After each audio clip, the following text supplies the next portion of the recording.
Fala aí, pessoas que assistem YouTube, tudo bem? Meu nome é Lucas Belo e hoje eu quero falar com vocês da peça As Aves, de Aristófanes. Bom, eu li essa peça por mídia digital, eu não tenho livro físico, eu vou deixar aí na descrição se alguém quiser comprar, custa, como todas as peças do Aristófanes, acho que custam R$5 na Amazon, vou deixar aí o link tudo certinho. Lembrando também que eu acho esses livros de literatura grega e etc, tudo pela lista do Contra Acadêmicos lá, então eu vou deixar o link deles aí também na descrição se você quiser dar uma olhada. Como eu disse, essa peça foi escrita pelo Aristófanes ali por volta de 400 a.C., que era a época que ele estava vivo, escrevendo suas peças, apresentando elas nos teatros ali. É uma comédia, porque o autor mesmo, o Aristófanes, é especializado em comédias.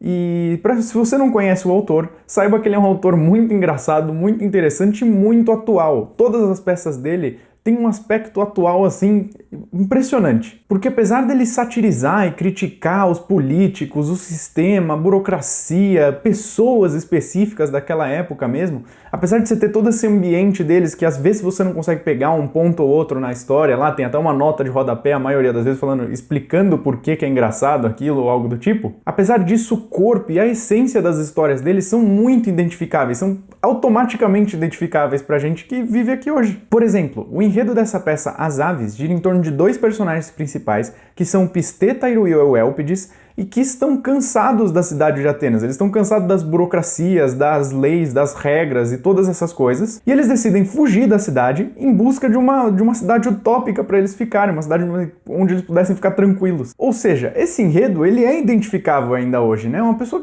está cansada desses políticos loucos, dessas coisas todas doidas, essas regras, essas leis insanas aí. O cara, vou embora, vou achar um lugar onde eu posso ficar tranquilo na minha. E bom, como de costume, agora eu vou contar um pouco da história e comentando em cima os pontos que eu achei interessantes. Como eu disse, os dois personagens principais, eles fugiram da cidade em busca de um lugar melhor.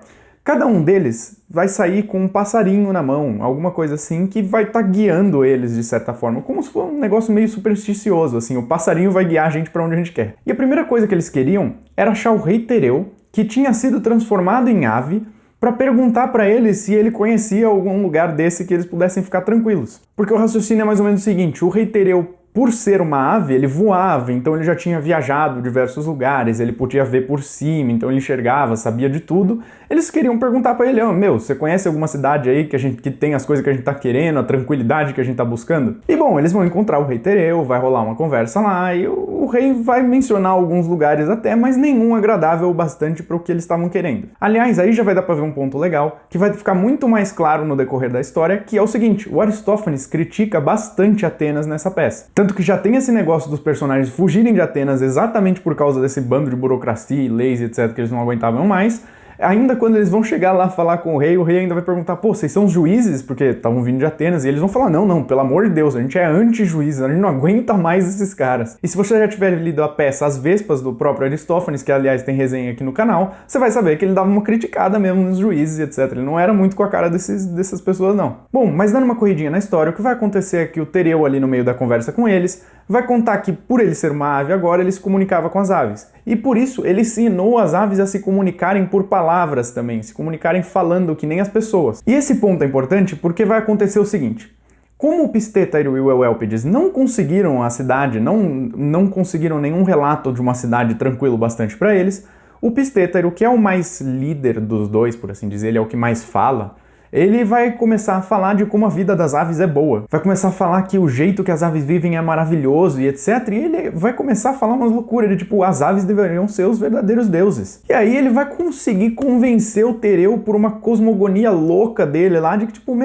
as aves são os deuses verdadeiros, elas são os deuses por direito, elas são mais antigas que Zeus, que todos esses deuses e titãs aí que a gente conhece da mitologia original, da mitologia convencional deles lá. E no decorrer dessa fala aí, dessas conversas, etc., o Pistétaro vai convencer o Tereu e as aves de que elas são mesmo, elas são por direito os deuses verdadeiros. E com isso eles vão concordar em construir uma cidade das aves, uma cidade utópica das aves, por assim dizer, nas nuvens, no alto. E aí é óbvio, né, o Pistétaro e o Euélpides iam se aproveitar disso e iam lá viver com elas naquela cidade maravilhosa. Então é o seguinte, apesar da história comprar completamente esse enredo e seguir a partir daí, dessa cosmogonia que o Pistétaro, eu não consigo, esse nome é muito estranho, mas a partir dessa cosmogonia que ele cria e que ele desenvolve ali, as aves são realmente convencidas disso, apesar da peça ir completamente daí, fica meio que parecendo, tipo, ele só contou isso aí porque ele queria viver nesse mundo maravilhoso das aves e aí convenceu elas a construírem isso. Ah, aqui vai ter um ponto interessante e legal de comentar, que é o seguinte,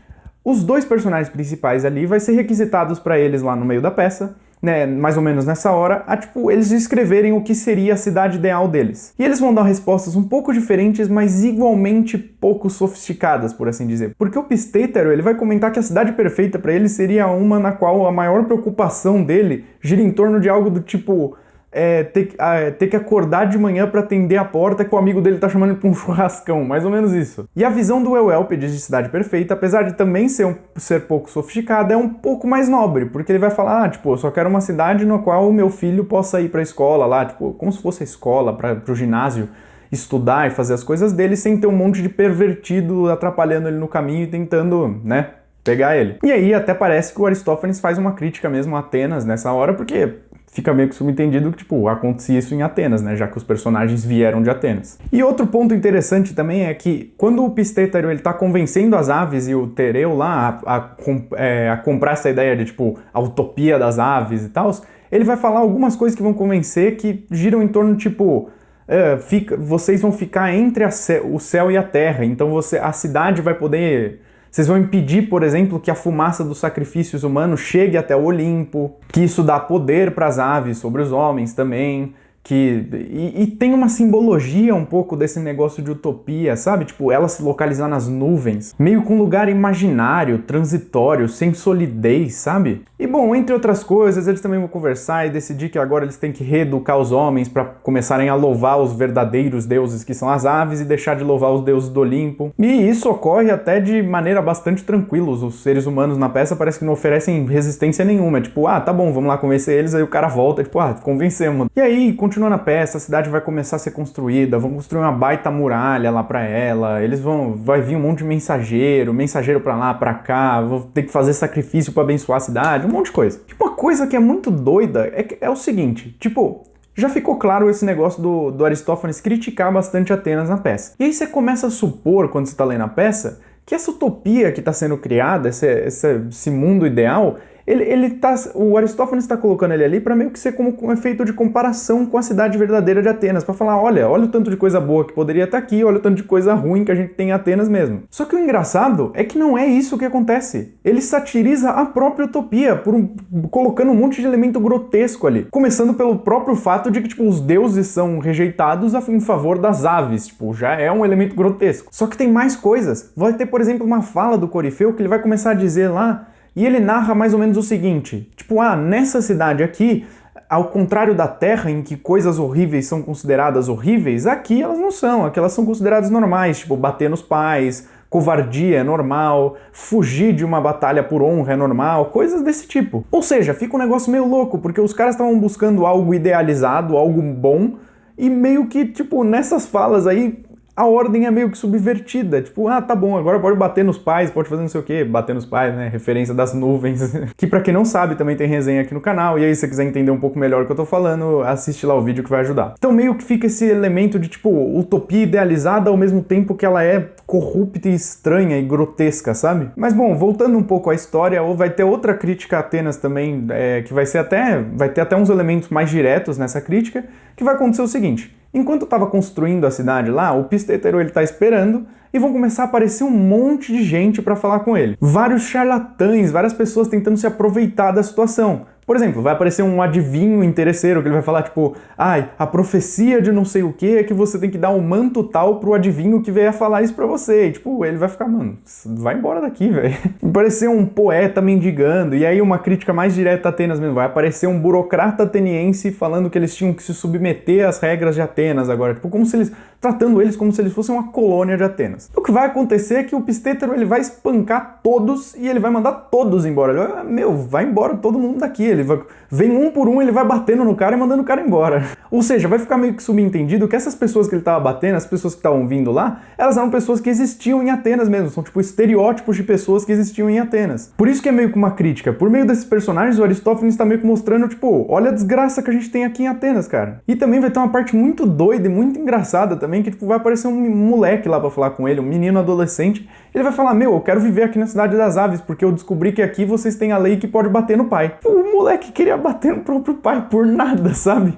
E o que o Pistétero vai responder vai ser até bem nobre. Ele vai falar, meu, não bate no seu pai não. Já que você gosta tanto de violência, por que você não vai lutar na guerra? Vai lá defender a nossa pátria, ao invés de ficar buscando bater no próprio pai. E o menino, tipo, completamente doido, completamente louco, ele responde meio que tipo, tá bom. Beleza, então eu tô indo lá lutar na guerra e o personagem vai embora. Fica por isso. Aí, só pra complementar, vão ter várias referências nessa peça à guerra, porque tava acontecendo nessa época mesmo a Guerra do Peloponeso. Então, tipo, até na fala desse personagem, ele fala de uma batalha que tava acontecendo dentro do contexto da Guerra do Peloponeso, bem na hora que essa peça mesmo do Aristófanes tava sendo apresentada em Atenas. E bom, resumindo a história, vão aparecer uns deuses, uns titãs, todo um negócio assim pra falar com o Pistétero, e vai ter, o primeiro deles vai ser muito interessante, porque o primeiro que vai lá falar com ele vai ser o Prometeu. E o Prometeu, ele vai escondido, ele vai, tipo, disfarçado, com um guarda-chuva, se eu não me engano, pra cobrir a cabeça dele, por, tipo, os deuses não conseguirem ver ele lá de cima. E ele vai meio que parabenizar o Pistétero, falar que, tipo, o empreendimento deles tava dando super certo e que tava funcionando esse negócio, porque que eles tinham imaginado da cidade tampar as fumaças de sacrifício, porque os deuses Zeus lá, eles não estavam recebendo nenhuma fumaça de sacrifício no Olimpo. Então, os deuses tinham sido completamente subvertidos mesmo. Os homens já estavam louvando as aves e nem as fumaças de sacrifício chegavam até os deuses. Então, meio que cancelou mesmo. E o Prometeu vai alertar o Pistétero que, por causa de todos esses acontecimentos, Zeus ia enviar alguns deuses para negociar um tratado de paz com ele. Um tratado que beneficiasse as duas partes. E Prometeu vai falar pro Pistétero com todas as palavras, tipo, meu, não aceita esses tipos de negociação. Você vai ter que negociar em seu favor, de maneira que você termine com a soberania. E a soberania, ela aparece como sendo um personagem nessa peça mesmo, como se ela fosse a secretária-geral de Zeus. Ela é a mulher que dava a Zeus todo o poder que ele tinha. Tipo, eles falam lá na peça que ela que dava os raios pra ele, por exemplo. Então dá pra ver esse jogo de palavras que tem com a personagem, né? Tipo, realmente era uma personagem, realmente o Pistétero estava negociando o casamento dela com ele e, tipo, tirar ela de Zeus. Só que dá pra entender a simbologia, né? Zeus ia ter que dar a soberania pro Pistétero agora. E outro ponto muito doido é que, beleza, o Prometeu fala todas essas coisas, só que antes de ir embora ele fala, você sabe que eu odeio os deuses. E essa fala fica meio que jogada, meio que fora de contexto na peça. E é muito louco você ver o Prometeu fazendo isso, porque você conhece o mito de Prometeu, né? É doido ver o Aristófanes colocando ele desse jeito na peça. Tem até uma resenha aqui no canal sobre Prometeu acorrentado, para se você quiser conhecer um pouco mais, né, dessa história. Resumindo agora o final da história, Zeus vai mandar o Heracles, né, que é o Hércules, Poseidon e mais um deus bárbaro lá para negociar com o Pistétero. E basicamente eles vão ceder muito fácil. O Pistétero vai ganhar tudo o que ele queria, ele vai conseguir negociar inclusive a soberania, e a peça vai acabar com ele se casando com a soberania, tipo, conseguimos a utopia e não sei o que, e a peça acaba nessa festança aí que ele tá casando com a soberania. Agora eu queria falar sobre mais alguns pontos que eu achei interessantes. O primeiro é o aspecto doido sobre qual essa utopia é mostrada na peça, que é tipo, ela não é nem o paraíso na Terra, e ela também não é nem o inferno, então, tipo, não é nem uma utopia e nem uma distopia, é uma coisa própria, meio que uma coisa esquisita ali. Como se o Aristófanes, ao mesmo tempo que estivesse criticando Atenas com essa cidade, ele também estivesse criticando essa vontade utópica que os homens têm por algo perfeito. Tanto que é uma sátira muito clara que ele faz dos personagens principais, né? Quando eles são requisitados a falar qual é o exemplo, qual é o conceito de cidade perfeita para eles, eles dão uma resposta muito vaga e pouco conceitual, pouco sofisticada. Como se eles estivessem fugindo do que é ruim, mas eles nem soubessem o que é bom direito. Eles têm uma noção muito vaga só. E outra coisa que é interessante de notar também é que quando tá tendo a negociação entre os deuses e o Pistétero, ele vai chegar, ele não vai dar muita bola pro que o Heracles estava falando. Ele vai mandar os escravos, tipo, vai buscar o banquete, não sei o quê, e, meu, eles vão trazer, meio como se fosse um churrasquinho. Só que esse churrasco era de aves. Tinham 3 aves lá, se eu não me engano, esperando para serem cozinhadas, algo do tipo. E olha o que o Pistétero vai falar nessa hora. Heracles, de que bichos são essas carnes? Pistétero, são aves culpadas de conspiração contra as liberdades populares. Tipo, até disso Aristófanes fala. Desse aspecto insano de, tipo, a gente vai buscar a utopia máxima e não sei o que, vai ser maravilhoso, todos vão ser muito felizes, não tem regras, não sei o que, mas peraí. Essas aves aqui que conspiraram e foram contra, a gente vai meter no churrasquinho.